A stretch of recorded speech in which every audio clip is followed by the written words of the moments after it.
Sa lahat ng aming katunggali, we extend a hand of peace, we extend a hand of unity. Kung maaari, magtulungan tayo para sa ikagaganda ng ating lungsod.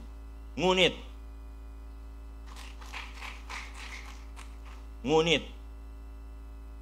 kailangan may managot sa mga krimen na naganap.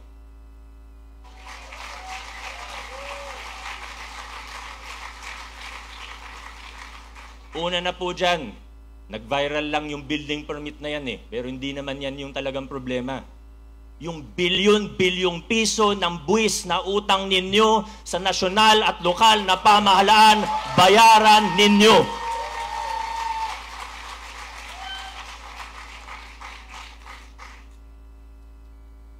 Di po ako galit. Nagpapaliwanag lang. Tatayuan po natin kung ano ang tama. At handa po ako makipag-usap kahit kanino, kahit sa taong siniraan ako, kahit sa taong sinabotahe ako, kahit sa taong gumastos ng napakalaki upang sirain ang ginagawa natin sa lokal na pamahalaan. Anyway, sa dulo, hindi naman sila nagtagumpay.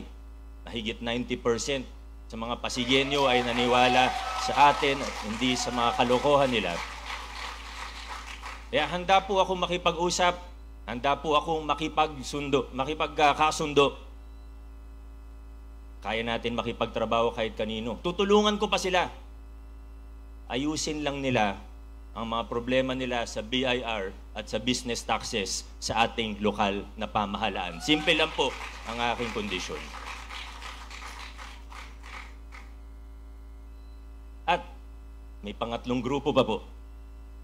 At ako po'y naniniwala at nakita naman po natin sa resulta ng halalan na ang karamihan sa ating mga Pasigueño ay napapabilang sa ikatlong grupo na ito. Sa mga Pasigueño na sumuporta, sa mga Pasigueño na naniwala sa direksyon natin, naniniwala sa direksyon na tinatahak natin ngayon bilang isang lungsod. Sa lahat ng nagpagawa ng t-shirt, sa lahat ng nagpagawa ng kanya-kanyang tarpaulin, sa lahat ng nagpagawa ng headband, nag-edit ng video, nag-post sa social media, sumigaw sa kalsada, at kung ano-ano pa. Maraming salamat sa inyo. Ang giting ng Pasig, hindi lang po ako o ang ating Congressman Roman, Vice Mayor Dodot o ang ating mga konsehal. Ang giting ng Pasig ay ang bawat isang Pasigueño na patuloy na lumalaban para sa pagbabago at reforma ng ating mahal na lungsod. Mga kasama, 2025, meron tayong napaka-espesyal na pagkakataon, pambihirang pagkakataon dito sa ating lungsod. Sana po ay magkaisa tayo, tuloy-tuloy nating itaguyod ang mabuting pamamahala, tuloy-tuloy nating itaguyod ang pamamahala na may transparency o bukas sa mamamayan, isang mapanlahok na pamayanan, gobyerno na may pananagutan sa taong bayan. Tuloy-tuloy po natin ipaglaban ang mga nasimulan ng pagbabago tungo sa universal healthcare, tungo sa programa ng pabahay ng makatarungan, laban sa korupsyon, laban sa politika at paggogobyerno na mapansamantala. Sama-sama po tayo. Mga nasimulan natin, paigtingin pa po natin.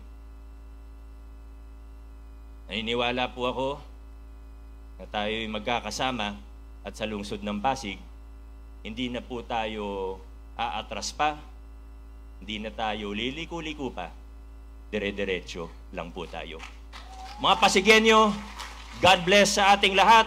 Mabuhay ang lungsod ng Pasig. Maraming salamat po. Mabuhay ang giting ng Pasig, mabuhay ang lungsod ng Pasig. Mabuhay Mayor Vico Soto at ang ating ikalabindalawang sangguniang panlungsod.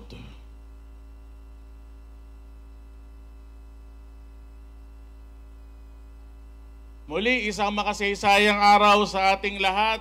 Isang karangalan po ang maging inyong guro ng palatuntunan. Ako po si Allen Angeles at dito na po nagtatapos ang panunumpa sa katungkulan ng ating mga halal na opisyal ng ating pamahalaan lungsod ng Pasig. Sa pagkakataong ito, tinatawagan po ang ating pong bumubo na ikalabindalawang sangguniang panlunsod kasama ang ating Vice Mayor Dodot Jaworski Jr., Congressman Roman Texon Romulo at ang ating pong Mayor Vico Soto.